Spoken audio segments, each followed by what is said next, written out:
अस्सलाम वालेकुम। Last discussion हमारी जो चल रही थी वो थी इलेक्ट्रिक फील्ड से रिलेटेड। और इलेक्ट्रिक फील्ड में हमारा जो सा था वो लास्ट पॉइंट डिस्कस करने वाला रह गया था, वो था zero field location. Zero field location आपने निकालनी होती है दो चार्जेस की, कि दो चार्जेस में ज़ीरो फील्ड अगर वो आपस में एक दूसरे के नज़दीक रखे हुए हैं तो ज़ीरो फील्ड लोकेशन कहाँ पर मौजूद होगी। ठीक है, तो ज़ीरो फील्ड लोकेशन की कुछ कंडीशंस हैं। और वो कंडीशंस क्या है कि अगर आप दो चार्जेस की ज़ीरो फील्ड लोकेशन को ट्रेस कर रहे हैं तो ज़ीरो फील्ड लोकेशन आपके पास वो पॉइंट होगा जहाँ पर दोनों चार्जेस की जो इलेक्ट्रिक फील्ड है उनकी मैग्नीट्यूड जो सी है वो हमारे पास क्या होगी, इक्वल होगी। ठीक है, मीन ज़ीरो फील्ड लोकेशन के ऊपर, पॉइंट के ऊपर हमारे पास दोनों चार्जेस की जो इलेक्ट्रिक फील्ड है उसकी मैग्नीट्यूड क्या होगी, इक्वल होगी। जबकि अगर आप डायरेक्शन की बात करते हैं तो बच्चों हमारे पास जो डायरेक्शन होती है एट ज़ीरो फील्ड लोकेशन या ज़ीरो फील्ड पॉइंट वो आपके पास ऑपोजिट होती है। ठीक है, मीन्स दोनों फील्ड्स की ज़ीरो फील्ड लोकेशन के ऊपर मैग्नीट्यूड इक्वल होगी और डायरेक्शन हमारे पास क्या होगी, ऑपोजिट होगी। फर्दर इसके दो केसेस आ जाते हैं हमारे पास। पहला केस क्या है, केस नंबर वन की अगर हम बात करें तो केस नंबर वन में आपके पास आप लोगों ने ज़ीरो फील्ड लोकेशन को ट्रेस करना होता है बिटवीन टू सिमिलर चार्जेस। ठीक है, सिमिलर चार्जेस। ठीक है, सिमिलर मीन्स कि दोनों की नेचर सेम हो, having same nature of charge. Similar यहाँ पे मैं इस सेंस में इस्तेमाल किया। ठीक है, और फर्ज कर लो कि मेरे पास एक चार्ज ये है, suppose this is Q1 and suppose this is Q2। ठीक है, और एक एग्जांपल के तौर पे मैं फर्ज कर लेता हूँ दोनों ही मेरे पास क्या है, सेम चार्जेस हैं, पॉजिटिव है, Q1 और Q2। अब मैग्नीट्यूड डिफरेंट हो सकती है लेकिन नेचर आपके पास क्या सेम है, मीन्स पॉजिटिव है दोनों के दोनों हमारे पास। अब याद रखिएगा, जब भी आपके पास नेचर सेम होगी चार्ज की, आपके पास जो ज़ीरो फील्ड लोकेशन है वो एग्जिस्ट करेगी between the charges, between the charges. तो फॉर सिमिलर चार्जेस या like charges zero field location exist between charges. ठीक है, चार्जेस के दरमियान कहीं पर एग्जिस्ट करेगी कहाँ पर, आपके पास ये जो ज़ीरो फील्ड लोकेशन है ये एग्जिस्ट करेगी नियर द वीक चार्ज। ठीक है, नियर द वीक चार्ज। जैसे फॉर एग्जांपल मैं सपोज कर लेता हूँ इस केस के अंदर मैं कहता हूँ कि मेरे पास दोनों की नेचर तो सेम है लेकिन Q1 एक स्ट्रॉन्गर चार्ज है। तो बेटे इस केस के अंदर हमारे पास जो ज़ीरो फील्ड लोकेशन होगी वो वीकर चार्ज के नज़दीक होगी और स्ट्रॉन्गर चार्ज से उसका डिस्टेंस क्या होगा, ज़्यादा होगा। ठीक है, स्ट्रॉन्गर चार्ज से उसका डिस्टेंस क्या होगा, हमारे पास ज़्यादा होगा। और यहाँ पर फर्ज कर लो जो वीकर चार्ज से उसका डिस्टेंस है उसको मैं रिप्रेजेंट कर रहा हूँ विद द सिंबल एक्स। ठीक है, एक्स के साथ मैं उसको रिप्रेजेंट कर रहा हूँ। तो यहाँ से लेके यहाँ तक का डिस्टेंस कितना हो जाएगा, अगर टोटल डिस्टेंस मेरे पास आर था तो बेटे यहाँ से लेके यहाँ तक का डिस्टेंस हमारे पास हो जाएगा R minus X. Suppose this is point P. अब आप लोगों ने वैसे तो सॉल्व करना इसको सीखा हुआ है, न्यूमेरिकल भी आपकी एक्सरसाइज का, लेकिन हम यहाँ पर वो लॉन्ग मेथड्स को यूज़ नहीं करेंगे। इसको भी मैं यहाँ पे पॉइंट बना के लिख देता हूँ। आपके पास ज़ीरो फील्ड लोकेशन कहाँ पर एग्जिस्ट करेगी, नियर स्मॉलर चार्ज। ठीक है, स्मॉलर चार्ज के नज़दीक आपके पास ये ज़ीरो फील्ड लोकेशन है। अब इसको कैलकुलेट करने का तरीका क्या है, आप इसको किस तरह से कैलकुलेट करेंगे। आपने सिंपल क्या करना है, आपको एक मैं ट्रिक बताता हूँ, मैथमेटिकल फॉर्मूला। आपके पास ये जो स्मॉलर चार्ज से डिस्टेंस है बेटा ये आपके पास किसके इक्वल होगा, ये आपके पास इक्वल होगा square root of smaller charge divided by square root of larger charge plus square root of smaller charge. और इस फ्रैक्शन का जो भी आंसर आएगा इसको आपने दोनों चार्जेस के दरमियान डिस्टेंस से मल्टीप्लाई कर देना। तो जब आप मल्टीप्लाई करेंगे तो आपके पास स्मॉलर चार्ज से डिस्टेंस आ जाएगा। अच्छा, अब जब क्वेश्चन आपके पास आएगा ना, उसमें आप लोगों ने इस चीज़ का ध्यान रखना कि उसने डिस्टेंस पूछा हुआ किससे या किसके रिस्पेक्टिवली पूछा हुआ, मीन्स उसने रेफरेंस किस चार्ज को लगाया हुआ, स्मॉलर चार्ज को या लार्जर चार्ज को। अगर वो पूछता कि जीरो फील्ड लोकेशन बताए with respect to the smaller charge, तो इससे जो डायरेक्ट आंसर आएगा वो आपका आंसर होगा। ठीक है, जैसे मैं फर्स्ट कर लेता हूँ कि ये मेरे पास 16 कूलम था, ये मेरे पास 4 कूलम था। ठीक है, और इनके दरमियान जो डिस्टेंस था वो फर्स्ट कर लो मेरे पास 2 मीटर था सपोज, कैलकुलेशंस करते हैं। तो इस केस में हमारे पास जो x है उसका आंसर क्या आ जाएगा, x is equal to square root 4 divided by square root 16 square root 4 multiplied by 2। तो आपके पास 2 4 प्लस 2 मल्टीप्लाइड बाय 2। तो आपके पास इसका आंसर क्या बन जाएगा, ये आंसर बन जाएगा आपके पास 2/6 है, 1/3 विच इज इक्वल टू 2/3। तो ये आपके पास डिस्टेंस आया फ्रॉम स्मॉलर चार्ज। लेकिन अगर उसने पूछा होता कि लार्जर चार्ज से डिस्टेंस कितना है, डिस्टेंस फ्रॉम या zero field equation, zero field location with respect to QL, larger charge के रिस्पेक्ट, तो बेटे उस केस के अंदर आपके पास इसका जो डिस्टेंस था वो किसके इक्वल होगा, वो आपके पास इक्वल होगा R-X। ठीक है, ऊपर मैंने पहले से बताया भी था दिस वन। तो R कितना था हमारे पास, 2 था, X कितना आया 2/3 आया। तो इसको सोल्व कर लो, 6 माइनस 2 4/3 बन जाएगा। तो लार्जर चार्ज से इसका डिस्टेंस कितना होगा, 4/3 होगा, जबकि स्मॉलर चार्ज से इसका डिस्टेंस कितना होगा हमारे पास 2/3 होगा। तो ये आपके पास जीरो फील्ड लोकेशन निकालने का मेथड है अगर आपके पास लाइक चार्जेस है। सेकंड केस हमारे पास जो इसमें बनता है वो है अनलाइक चार्जेस। ठीक है, या ऑपोजिट नेचर रखने वाले चार्जेस, ऑपोजिट या फिर अनलाइक चार्जेस।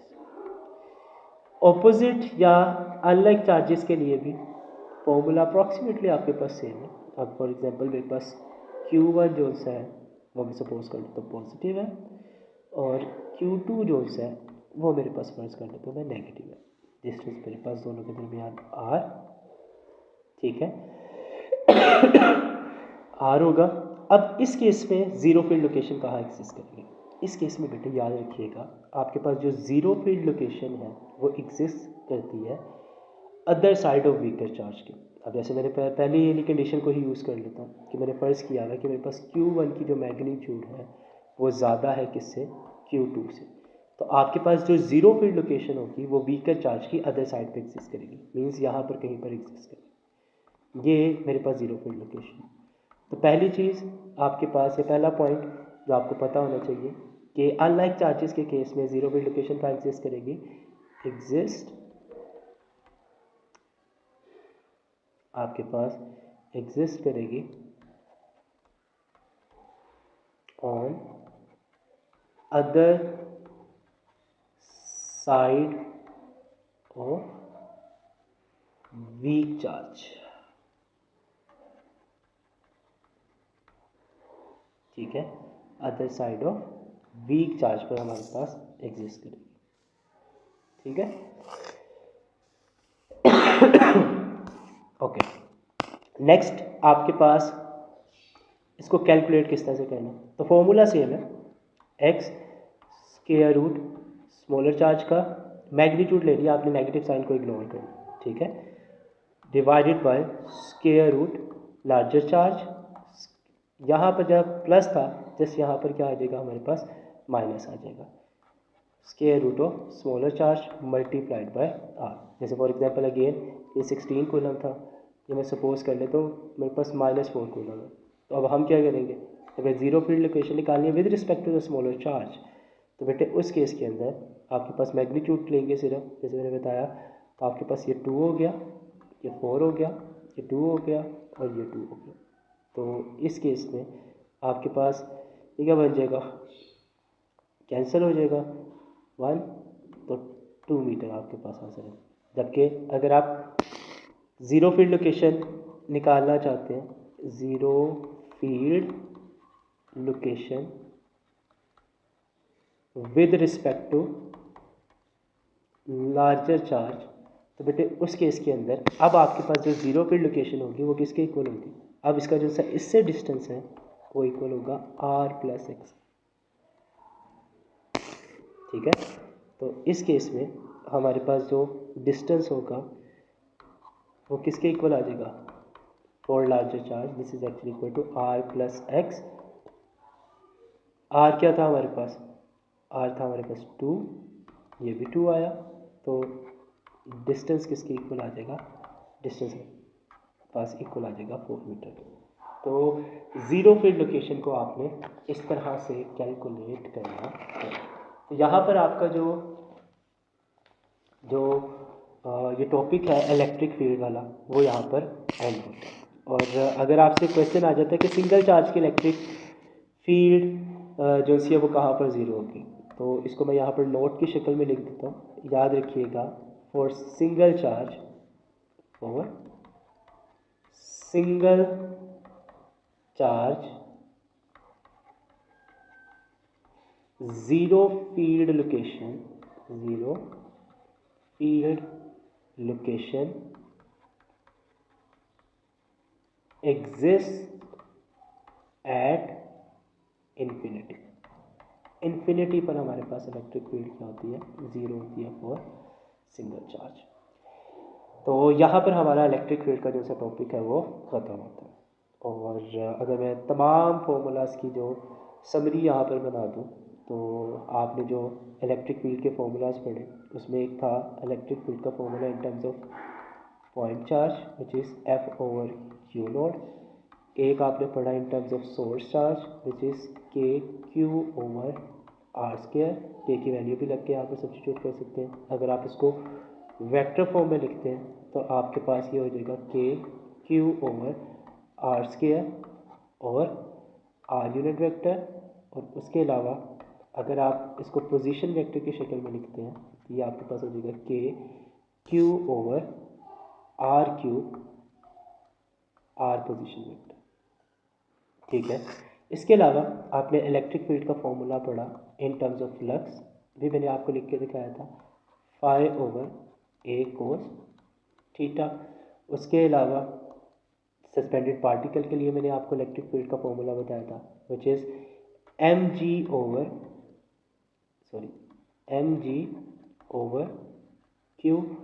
उसके अलावा अगर आप इनफाइनाइट चार्ज शीट की बात करते हैं, वहाँ पर आपने फॉर्मूला पढ़ा था sigma 2 epsilon not, vector form में साथ आर यूनिट वेक्टर रहेगा। और अगर आप सिग्मा की वैल्यू यहाँ पर सब्स्टिट्यूट कर देते हैं ना, तो आप इसको इस तरह से भी लिख सकते हैं कि भाई E इज़ इक्वल टू चार, सिग्मा की जगह चार्ज डेंसिटी की जगह इसकी वैल्यू सब्स्टिट्यूट कर दो, चार्ज पर यूनिट एरिया, तो ये आप इसको इस तरह से भी लिख सकते हैं। और अगर आप, ये आपके पास इनफाइनाइट शीट के लिए मेंशन,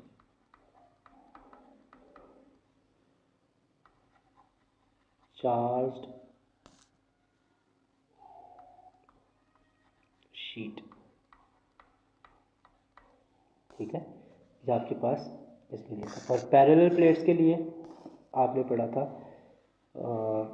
कि E किसके इक्वल होते हैं, E आपके पास इक्वल होता है सिग्मा ओवर एप्सिलॉन नॉट, या फिर आप इसको Q over A epsilon not भी लिख सकते हैं। This is actually for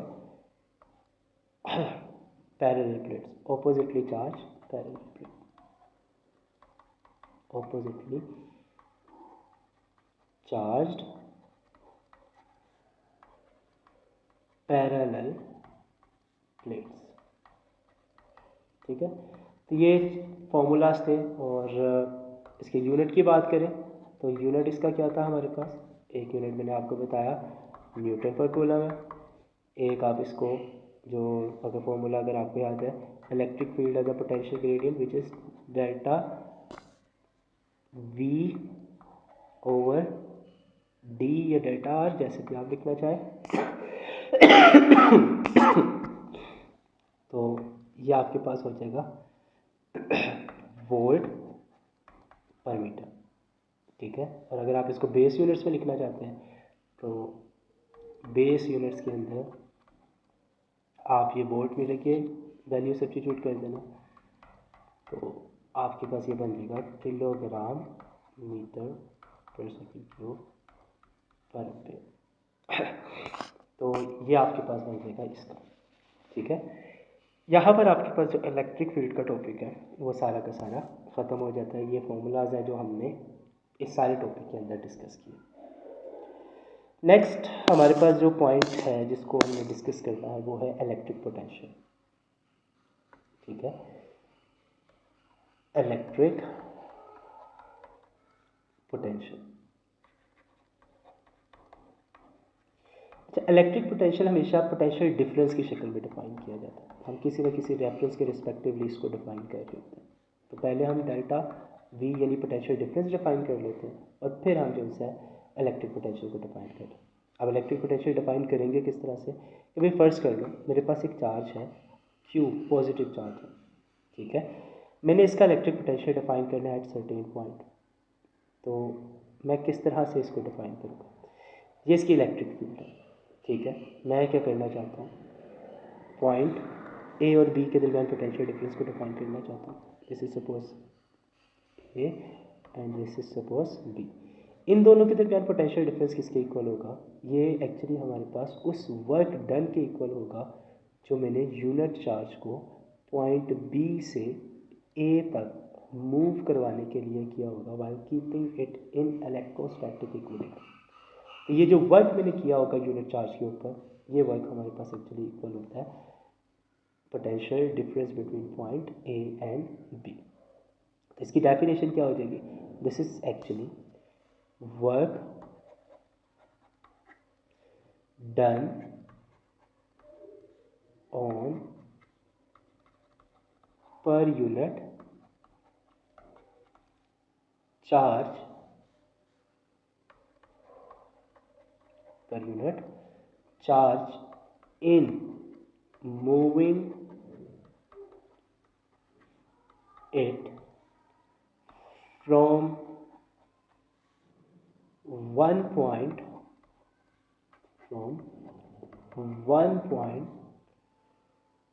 to another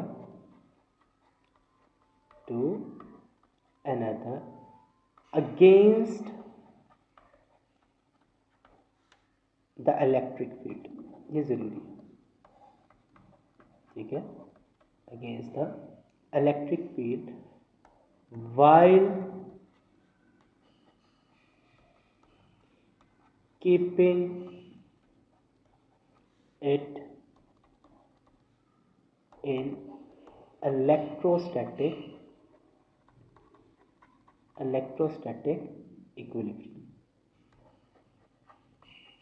ठीक है। तो ये जो मैंने वर्क किया होगा इस यूनिट चार्ज के ऊपर, इस वर्क को हम लोग क्या नाम देते हैं, इलेक्ट्रिक पोटेंशियल डिफरेंस का नाम देते हैं। मीन्स यहाँ पर डेल्टा V किसके इक्वल होगा, this is actually equal to W over Q naught, ठीक है। यानी कि B से A तक लाने के लिए जो मैंने इसकी वर्क की, इसको आप इन टर्म्स ऑफ पोटेंशियल एनर्जी भी लिख सकते हैं, change in potential energy divide by Q naught, ठीक है। और पोटेंशियल डिफरेंस होगा किसके equal, this is actually VA minus VB के इक्वल होगा। यहाँ पर पोटेंशियल ज़्यादा है, यहाँ पर फाइनल माइनस इनिशियल, ठीक है। और ये आपके पास again W over Q nought लिख लें इसको, या फिर आप इसको delta U over Q nought लिख लें। तो ये आपके पास था इलेक्ट्रिक पोटेंशियल डिफरेंस। अब डिस्कस करते हैं इलेक्ट्रिक पोटेंशियल को at a point. Electric potential भी हमारे पास, अगर आप किसी सिंगल पॉइंट के ऊपर डिफाइन करना चाहते हैं पोटेंशियल को, अगर आप किसी सिंगल पॉइंट के ऊपर डिफाइन करना चाहते हैं, वो भी पोटेंशियल डिफरेंस की ही शक्ल में डिफाइन किया जाता है। लेकिन वहाँ पर तो हमने दोनों ही पॉइंट्स जो से थे वो फील्ड के अंदर लिए हुए थे। अब यहाँ पर जो हमारा बी पॉइंट होगा उसको हम ले लेंगे इन्फिनिटी पर, मीन्स यहाँ पर हम रेफरेंस किसको बना लेंगे, इन्फिनिटी को बना लेंगे।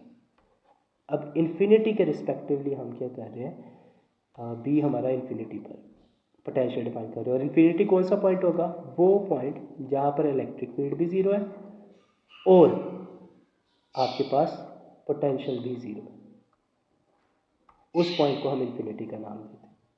ठीक है, तो इस केस में आपके पास जो electric potential at a single point की बात करें तो उसकी डेफिनेशन क्या हो जाएगी हमारे पास, उसकी डेफिनेशन हो जाएगी हमारे पास, this is actually equals to work done on per unit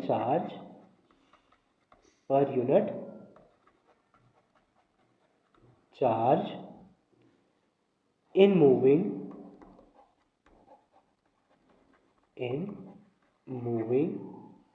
it from infinity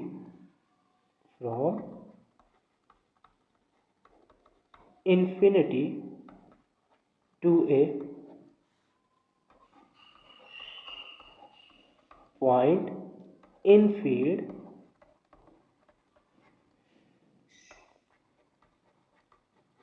against the field। हम अगेंस्ट द फील्ड लेके आ रहे हैं, इस पॉइंट को लाजमी मेंशन कीजिएगा। while keeping it in electrostatic equilibrium। ठीक है, इलेक्ट्रोस्टैटिक इक्विलिब्रियम में रखते हुए। और इस केस में भी जैसे पोटेंशियल डिफरेंस पहले मैंने लिखा, B W over B to A divide by Q naught या डेल्टा यू ओवर क्यू। तो यहाँ पर जो वी ए है एज इट इज रहेगा, वी बी इन्फिनिटी पर है, इसी तरह infinity to A divide by Q naught, इसी तरह आपके पास ये होगा U A minus U infinity Q naught. तो मैंने जैसे बताया कि इन्फिनिटी पर आपके पास पोटेंशियल क्या होता है, ज़ीरो, तो ये ज़ीरो हो गया। यहाँ पर भी सिंपल आपके पास ए बच जाएगा, या इन्फिनिटी ओवर ए लिखते हैं, ऐसे लिख देते हैं हम। और यहाँ पर भी जो इन्फिनिटी पर पोटेंशियल एनर्जी है वो ज़ीरो होती है। तो this is simply equals to V A is equal to U A divided by Q naught, या फिर डब्ल्यू ओवर क्यू नॉट लिखा जाता है इसको। ठीक है, तो ये आपके पास आ जाएगा यहाँ पर इलेक्ट्रिक पोटेंशियल का फॉर्मूला। और इसका एक फॉर्मूला आपके पास electric potential at a point का इन टर्म्स ऑफ ये है पॉइंट चार्ज की शक्ल में। ठीक है, ये फॉर्मूला किस शक्ल में है हमारे पास, इसको हम सिंपल ऐसे भी लिख सकते हैं जनरल करने के लिए, डब्ल्यू ओवर क्यू नॉट या फिर यू ओवर क्यू नॉट। ये आपके पास है in terms of test charge formula. और इसकी एक लेंथ की डेरिवेशन आप लोगों ने की हुई है अपने कोर्स के अंदर, उसमें आपने इसका फॉर्मूला पढ़ा हुआ है। एंड अगर आप इसका दूसरा फॉर्मूला देखें तो वो फॉर्मूला है हमारे पास v इज इक्वल टू के क्यू ओवर आर। ठीक है, ये आपके पास किस शक्ल में है, ये फॉर्मूला आपके पास है in terms of source charge, उस चार्ज की शक्ल में जिसका पोटेंशियल आप चेक करना चाह रहे हैं कि उस पर्टिकुलर पॉइंट पर क्या है, डिस्टेंस आर पर क्या है। ठीक है, यह आपके पास था इलेक्ट्रिक पोटेंशियल और पोटेंशियल डिफरेंस। ओके, इसके बाद हमारे पास एक जो नेक्स्ट टर्म है वो है electrostatic potential energy. Electrostatic potential energy. Electrostatic potential energy क्या है? अब जब हम चार्ज को मूव करवा रहे होते हैं ना फ्रॉम अगेंस्ट द फील्ड, तो जो वर्क हम उसके अंदर कर रहे होते हैं वो वर्क एक्चुअली इसके अंदर स्टोर हो जाता है in terms of potential energy. वो जो ऊपर टर्म यू लिख रहा था ना, which is actually equal to the work done जो हमने चार्ज के ऊपर किया, वो एक्चुअली हमारे पास इलेक्ट्रोस्टैटिक पोटेंशियल एनर्जी को रिप्रेजेंट कर रही है। और ये किसके इक्वल होगा? Delta V into Q naught की। ठीक है। और अगर एट अ पॉइंट डिस्कस करना चाह रहे हैं तो ये वी इंटू क्यू नॉट के इक्वल होगा। और अगर आप यहाँ पर वैल्यू सब्स्टिट्यूट कर देते हैं वी की, तो ये आपके पास क्या फॉर्मूला बन जाएगा? के क्यू ओवर आर साथ क्यू नॉट मल्टीप्लाई हो जाएगा। तो ये आपके पास potential energy at a point का फॉर्मूला है। अब इसमें कुछ हमारे पास एमसीक्यूज आते हैं, उन एमसीक्यूज को डिस्कस करते हैं या इम्पोर्टेंट पॉइंट्स के हैं। आपने याद रखना बच्चों, इसको नोट की शक्ल में मेंशन कर देता हूँ मैं यहाँ पर, कि फर्ज कर लो मेरे पास ये एक पॉजिटिव चार्ज है, ये इसकी इलेक्ट्रिक फील्ड है। अगर मैं चार्ज को, टेस्ट चार्ज को इस पॉजिटिव चार्ज की फील्ड के अगेंस्ट लेकर आ रहा हूँ, लाइक दिस, तो इस केस में डेफिनेटली फील्ड इलेक्ट्रिक फील्ड के ऑपोजिट डायरेक्शन है। तो आपके पास जो काइनेटिक एनर्जी है ना टेस्ट चार्ज की, ये कन्वर्ट हो रही होगी पोटेंशियल एनर्जी। मीन्स हमारे पास जो चेंज इन पोटेंशियल एनर्जी है वो आपके पास पॉजिटिव होगा, इंक्रीज कर रही है। या फिर इसको आपसे इस तरह से भी पूछा जा सकता है कि भाई पोटेंशियल एनर्जी क्या करेगी? इंक्रीज करेगी, डिक्रीज? तो इंक्रीज करेगी। ठीक है। और जब पोटेंशियल एनर्जी इंक्रीज करती है, क्योंकि हम अगेंस्ट द फील्ड आ रहे हैं, तो उस वक्त याद रखिएगा कि जो वर्क होता है, वर्क डन, वो आपके पास नेगेटिव होता है। ठीक है। अगेंस्ट द फील्ड आ रहे हैं तो एंगल आपके पास डेफिनेटली 180 डिग्री बन रहा होगा।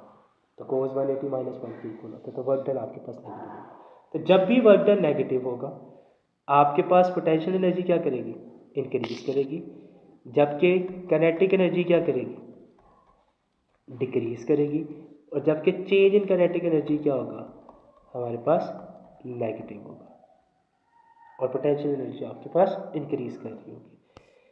सेकेंड पॉसिबिलिटी, अगर आप अलोंग द फील्ड मूव कर रहे हैं, अगेन जैसे कि पीछे केस डिस्कस किया, ये इलेक्ट्रिक फील्ड है, टेस्ट चार्ज को मैं क्या कर रहा हूँ? Along the field he move करवा रहा हूँ। ये टेस्ट चार्ज था, ये भी इसी डायरेक्शन में मूव कर रहा है।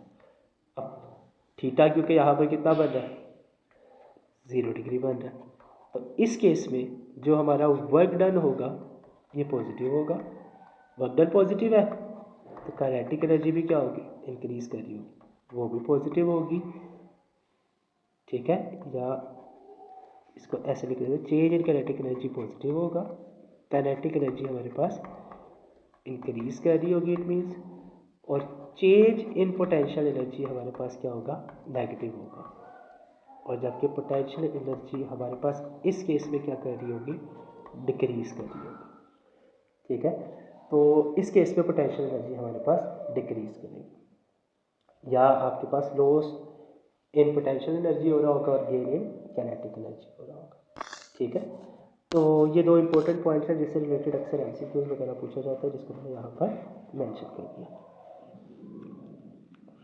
इसके बाद हमारे पास एक और छोटी सी टर्म जो कि पोटेंशियल से रिलेटेड है, वो पोटेंशियल से तो नहीं, एक्चुअली एनर्जी का एक यूनिट है, तो जिसको define in terms of potential किया जाता है। और टर्म है हमारे पास इलेक्ट्रॉन वोल्ट। इलेक्ट्रॉन वोल्ट जिसको अक्सर ईवी लिखा जाता है। अब इलेक्ट्रॉन वोल्ट क्या है? ये आपके पास सबसे पहली चीज़ तो आपने याद रखना है, ये आपके पास unit of energy, unit of electrical energy.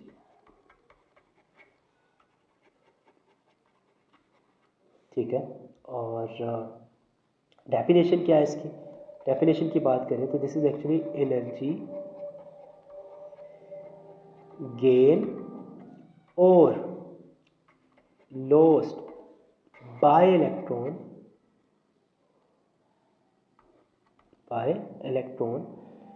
when it moves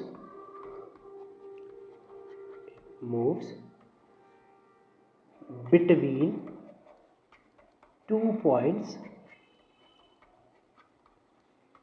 having potential difference of 1 volt। ठीक है, और ये आपके पास डेफिनेटली काइनेटिक एनर्जी है या पोटेंशियल एनर्जी है, जिस भी शक्ल या चेंज इन एनर्जी की शक्ल में लिख लेते हैं। ये जो एनर्जी होगी ये वर्क डन के इक्वल होगी, और वर्क डन किसके इक्वल होता है? डेल्टा वी इंटू क्यू के, क्योंकि इलेक्ट्रॉन है, इलेक्ट्रॉन के ऊपर चार्ज कितना होता है? पोटेंशियल डिफरेंस 1 वोल्ट है। चार्ज 1.6 मल्टीप्लाइड बाई 10⁻⁻19 के इक्वल होता है, और इसका यूनिट हमारे पास क्या होगा? जूल हो जाएगा। ठीक है, तो इलेक्ट्रॉन की जगह हम ई ही लिख लेते हैं और पोटेंशियल का यूनिट वोल्ट ही लेकर लेने देते हैं, तो ये आपके पास 1 वोल्ट आ जाए। ये डेल्टा ई किसके इक्वल आ गया? 1 इलेक्ट्रॉन वोल्ट के, और 1 electron volt in terms of जॉल किसके इक्वल होगा? 1.6 मल्टीप्लाइड बाई 10⁻⁻19 जॉल के इक्वल होगा। ठीक है, ये आपके पास इसका एक यूनिट था। और बाकी कुछ इंपॉर्टेंट एमसीक्यूज याद रखिएगा कि हमारे पास जो पोटेंशियल है ये एक स्केलर क्वांटिटी है। Potential is a scalar quantity. ठीक है, और अगर आपको एक पॉइंट के ऊपर 2 या 3 चार्जेस का नेट पोटेंशियल कैलकुलेट करना है तो आप बिल्कुल इसको वैसे ही ऐड करेंगे जैसे सिंपल नंबर्स को या स्केलर्स को करते हैं। जैसे कि अगर आप देखें मेरे पास फॉर एग्जांपल मेरे पास 3 चार्जेस हैं, एमसीक्यूज डिस्कस कर लेते हैं इसका। तो मेरे पास 3 charges, suppose this is Q1, this is Q2, this is Q3। तीनों चार्जेस का पोटेंशियल होगा। मैं कहता हूँ कि मुझे इस पॉइंट पर नेट पोटेंशियल बता, तो इसका डिस्टेंस फर्स्ट कर लेते हैं R1 है, इसका डिस्टेंस फर्स्ट कर लेते हैं R2 है, इसका डिस्टेंस फर्स्ट कर लेते हैं R3 है। तो आपने सिंपल क्या करना है, इनमें से फर्स्ट कर लो, ये पॉजिटिव है, ये पॉजिटिव है, ये नेगेटिव है। तो आपने जब नेट पोटेंशियल निकालना है तो आपने क्या करना है, तीनों के पोटेंशियल्स को ऐड करना, just like Q1 over R1 plus के Q2 over R2 plus minus के Q3 ओवर R3।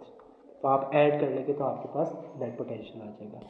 इसके अलावा एक क्वेश्चन आपसे आता है about equipotential surface. Equipotential surface क्या होती है? हमारे पास एक ऐसी सरफेस जहाँ पर तमाम पॉइंट पर जो पोटेंशियल है वो आपके पास क्या हो? सेम हो। Equipotential surface. जैसे फर्स्ट कर लो, मेरे पास सेंटर एक चार्ज था मेरे पास, वो यहाँ सेंटर में मौजूद है। ठीक है, तो क्योंकि पॉइंट से तमाम चार्ज से पॉइंट तमाम पॉइंट का डिस्टेंस सेम है, तो ये जो सरफेस होगी हमारे पास इक्विपोटेंशियल सरफेस कहलाएगी। इक्विपोटेंशियल सरफेस कहलाएगी।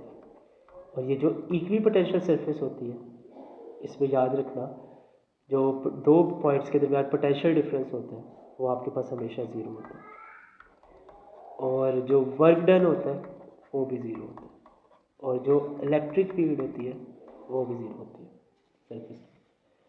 ठीक है, तो ये चंद एक इम्पोर्टेंट पॉइंट्स थे पोटेंशियल से रिलेटेड भी, जिसको मैंने आज आपके साथ डिस्कस किया। अच्छा, जो प्रीवियस लेक्चर्स हैं उनको भी लाजमी देखिएगा, उसका लिंक है जो है दोनों लेक्चर्स का इसके डिस्क्रिप्शन के अंदर डाल दूँगा। और उसके अलावा फर्दर इसी तरह हमारा जैसे नेक्स्ट टॉपिक है वो कैपेसिटर से रिलेटेड है, तो होपफुली 1 या 2 लेक्चर्स के अंदर हम उसको ख़त्म कर देंगे कैपेसिटर को भी, और आपका जो चैप्टर नंबर 12 है या यूनिट 1 जिसको मैंने यहाँ पर नाम दिया है उसको हम इंशाल्लाह ख़त्म कर देंगे। ठीक है, तो इसके प्रैक्टिस एमसीक्यूज़ भी इंशाअल्लाह मैं ऐड करूँगा, तो वो प्रैक्टिस एमसीक्यूज़ भी आप क्लास में कीजिएगा। Thank you very much.